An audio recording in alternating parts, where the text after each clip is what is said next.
So, what sounds better from this point of view? Tens of thousands of legitimate messages blocked or filtered because of your DMARC policy. Or millions of malicious messages blocked or filtered to protect your domain's reputation, which in turn protects your legitimate email, giving it a better chance of delivery. It also protects recipients from fraud or malware because they recognize your domain.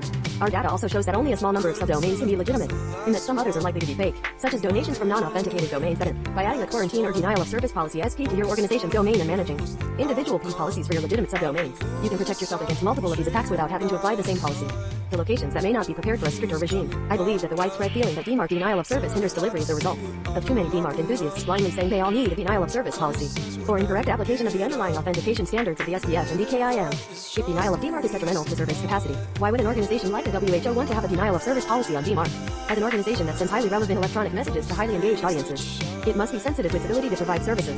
From what we know about DMARC, this seems to be a clear case for a strict DMARC policy, doesn't it? That is exactly why the DMARC protocol was set up to prevent bad guys from abusing their domain.